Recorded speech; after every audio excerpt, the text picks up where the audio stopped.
Hey, welcome to Booze Hype. In this video, we're going to make a Sex in the Driveway WKD cocktail.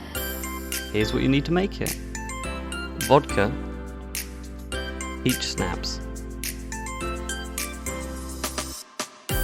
and some lemon juice, and top with ice.